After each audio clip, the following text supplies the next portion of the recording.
Les amis, fin de série pour le Barça de Lamine Yamal qui a été battu et le encore Sénégal qui remporte la Coupe d'Afrique des Nations avec monsieur Sadio Mané. J'espère que vous êtes en pleine forme. Soyez les bienvenus à la maison pour lancer ensemble cette nouvelle semaine. Revue de presse internationale. On ira également en Italie et en Angleterre, mais on commence avec cette fin de série. Après 9 victoires consécutives en Liga, eh bien, le Barça est tombé, les amis, sur la pelouse de la Real Sociedad. 2-1. Regardez l'attitude de Lamine Yamal, car ce match a été complètement fou. Le Barça a joué de malchance, c'est vrai, et d'un arbitre on ne peut plus récalcitrant, si on peut choisir cet adjectif. Regardez la fin de série et donc le VAR qui est mis une nouvelle fois en cause à la une de Mundo Deportivo. Hay Liga, vous le savez, c'est ce qu'on dit en Espagne. La Liga est en vie. Un point d'écart seulement. Regardez le petit point avec le pouce d'Alvaro Arbeloa à la une de Marca. Le Real Madrid revient dans la danse. Le classement est ici. Regardez, Barça 49, Real 48. Cruelle fin de série avec notamment le Barça, les amis, qui a touché 5 fois les montants. C'est assez inédit. Il faut remonter. Regardez à la saison 2017 pour voir pour le Barça telle trace de malchance. C'était face au Deportivo La Corogne en décembre. Et puis le 9 avril 2016, il y a 10 ans, c'est la date de la dernière victoire à Anoeta de la Real Sociedad face au Barça. Regardez la photo choisie avec Joan Garcia, fin des clean sheets également pour lui. Il est battu. Voici la date de ce 9 avril 2016 à Anoeta, qui est l'une des terres maudites pour le Barça.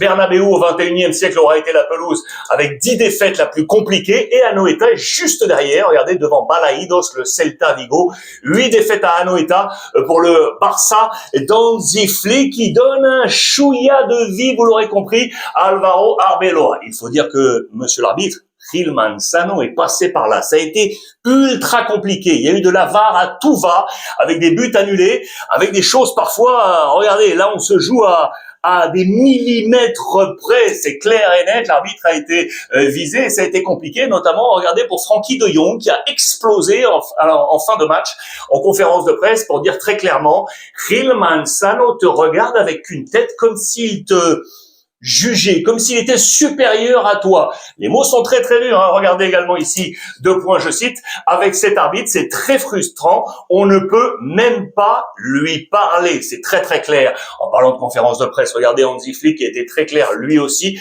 c'est tout simplement le match le plus malchanceux que j'ai pu vivre. Regardez cette photo avec de nouveau monsieur Gil Manzano. En tout cas, c'est un coup de bâton énorme pour le Barça que cette finale. Ce qui est à relever, c'est que avec et sans Rafinha, c'est pas la même limonade, les amis. Rafinha n'était pas là pour ce match, le Brésilien. Voici quel était le plan de bataille initial de ce Barça. Donc sans Rafinha, Flick a tenté un coup, il a fait jouer et Fermin et Olmo. Normalement, il y a une alternance entre ces deux hommes. Eh bien, Olmo a pris la place de Rafinha.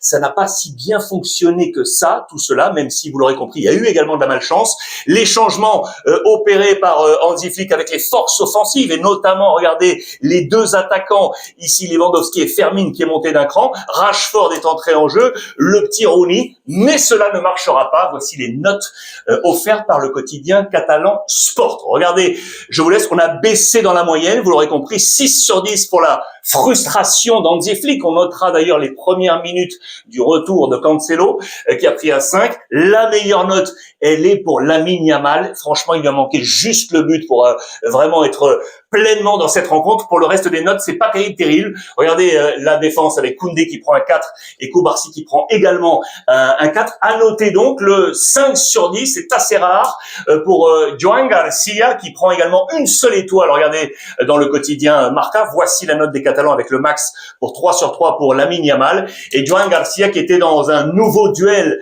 à distance pour la sélection espagnole. Il avait remporté ce duel, souvenez-vous, face à Unai Simón, le gardien de l'Athletic Bilbao. Et bien là, en face de lui, c'est Remiro qui lui aussi est dans les plans de De La Fuente. Joan Garcia n'y est pas encore. Remiro a été très très bon dans ce match, les amis. 3 sur 3, vous le voyez. Conclusion, fin de série pour le FC Barcelone. Et je vous ouvre une parenthèse rapidement mercato, puisque je parlais de gardien. Ça y est, ça s'accélère pour Ter Stegen qui devrait bien rejoindre Girona. À noter que le jeune central très intéressant, Cuenca, devrait rejoindre Com à l'été prochain. Et puis, puisqu'on parle de Sénégal, et on va en reparler avec la victoire de la Coupe d'Afrique des Nations, le jeune Mbak, qui est du côté du Barça, va sortir lui aussi. C'est assez surprenant. Il choisit la MLS à Saint-Louis City, qui n'est pas forcément une grosse formation de la MLS, mais vraisemblablement, eh bien, il va quitter le Barça direction la MLS. Ce coup de frein du Barça donne un peu de lumière. Vous l'aurez compris, donc, au Real Madrid, qui est à 1 point.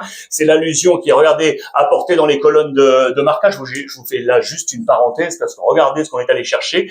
La montre au poignet d'Alvaro Arbeloa, qui calcule les décibels pour savoir si on est dans un périmètre où la santé est assurée. Mais regardez, on a fait un zoom sur cette montre et on nous donne le détail. On nous dit que les décibels étaient supérieurs à 90, plus de 90 décibels à Santiago Bernabéu, avec, vous le savez, les sifflets qui sont venus conspuer le président Florentino Pérez ou encore Vinicius. L'atmosphère était pesant. Pour autant, il y a eu donc un peu de lumière, et notamment par les changements opérés par Arbeloa dans ce match. À la mi-temps, en faisant rentrer Arda Güler, c'est l'éternel problème à Madrid depuis la sortie de Toni Kroos, qui pour gouverner, qui pour guider ce Real Madrid.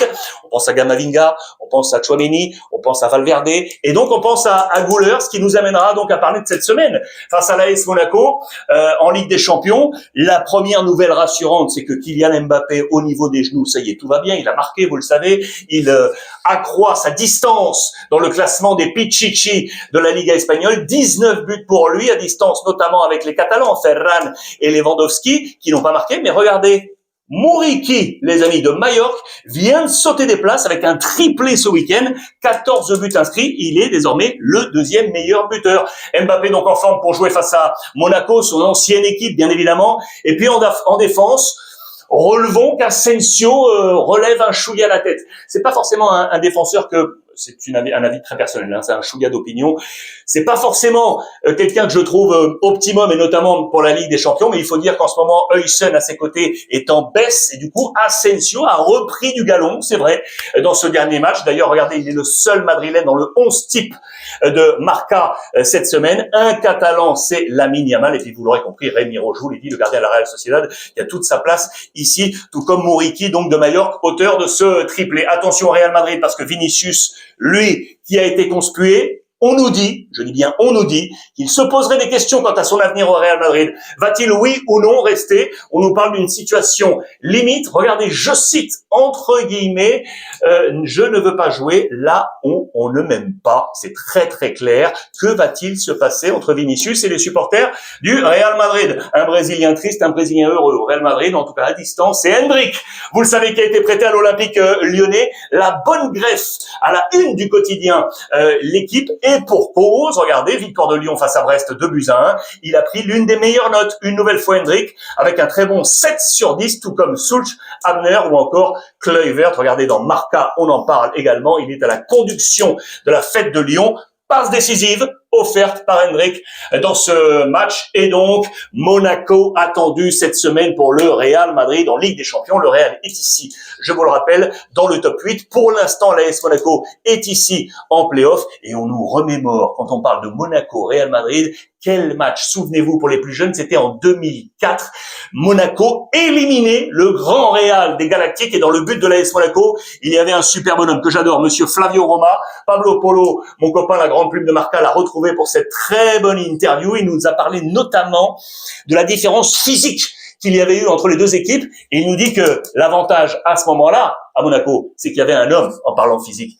Pintus, les amis, oui, Pintus, lui qui est le préparateur physique italien du Real Madrid aujourd'hui, et pour cause, il était l'un des hommes préférés de Didier Deschamps. Les deux hommes se sont connus à l'époque italienne de Didier Deschamps. Il l'avait ensuite ramené un peu partout. Regardez, ça c'était l'époque monégasque, l'époque marseillaise également, et donc à Monaco, il était là, Flavio Roma, pour battre le Real Madrid cette semaine. Ce sera un très très bon Monaco-Real Madrid. En parlant d'Italie, regardez la chasse au numéro 9 qui est en train de fonctionner pour bon nombre de club. Milan qui a réagi à la pression de l'Inter. On colle toujours, c'est un duel 49-46 entre les deux formations, avec notamment Füllkrug qui vient d'arriver, il marque son premier but avec la victoire à l'arraché de l'AC Milan avec un seul but d'écart de nouveau. D'ailleurs, regardez sur les 13 victoires en Serie A de Milan cette saison, 9 avec un petit but d'écart, pardon. Mais ça fait la différence. En parlant de numéro 9, je vous en avais parlé, la Juve qui est ici, attend Mateta, très attendu,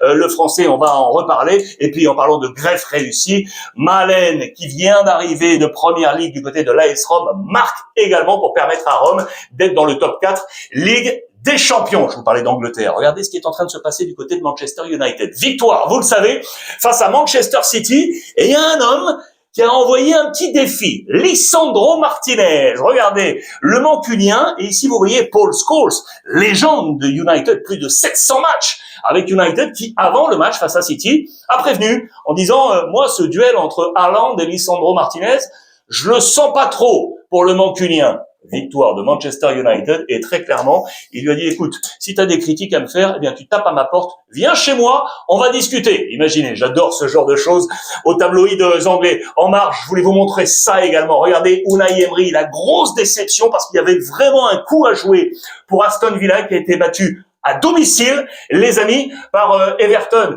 Pourquoi c'est un mauvais coup? Parce que regardez le classement, Arsenal a été tenu en échec 0-0, City battu, Villa aurait pu passer devant Manchester City. Vous comprenez maintenant facilement la tête du père Unai Emery dans ce match. Et puis enfin, ça je vous en avais parlé également depuis 2-3 jours en parlant tout à l'heure de Mateta qui pourrait rejoindre la Juventus de Turin. Vous le savez que le club de Crystal Palace est en train de perdre tous ses éléments forts depuis même l'été dernier, un an après seulement avoir levé trophée. Eh bien, le père Glasner a annoncé il y a quelques jours qu'avec cette purge, il comptait quitter le club, qu'il n'avait plus les armes pour guider la formation de Crystal Palace, qui est ici, vous le voyez, eh bien vraisemblablement, on pourrait finalement discuter, on va le dire ainsi, pour trouver un accord et rester affaire à suivre du côté de Crystal Palace. Et puis, bien évidemment, on va terminer cette revue de presse avec un grand big up pour le Sénégal. C'était la fin de la Coupe d'Afrique des Nations, la finale remportée face au Maroc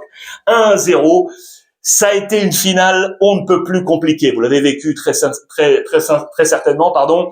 Et regardez notamment la presse anglaise qui nous dit que ça a été une véritable farce, cette finale. Il y a eu beaucoup de choses en dehors du football, malheureusement, avec pour finir ce penalty manqué, vous l'avez vu par Brahim Diaz, avec cette Panenka remportée ici par Mendy. Ça a été dur. Franchement, ça a été une finale dure. Ça n'enlève en rien le sacre et la valeur du sacre du Sénégal. Le tableau final est ici avec Sadio Mané qui donc remporte de nouveau, après l'avoir remporté en 2021, les 5 derniers vainqueurs, la Coupe d'Afrique des Nations. Bounou, le gardien du Maroc, qui a été exceptionnel aussi dans cette finale, qui est le gant d'or de cette CAN, et le malheureux Brahim Diaz, meilleur buteur. Regardez son visage pour le joueur du Real Madrid. Ça va être très compliqué de revenir aux affaires courantes. Bravo au Sénégal. Voilà les amis pour ce point complet en ce lundi. Reste à vous souhaiter une bonne semaine. J'attends vos commentaires, bien évidemment, que je vais lire avec beaucoup de gourmandise. Passez une bonne journée et profitez des vôtres.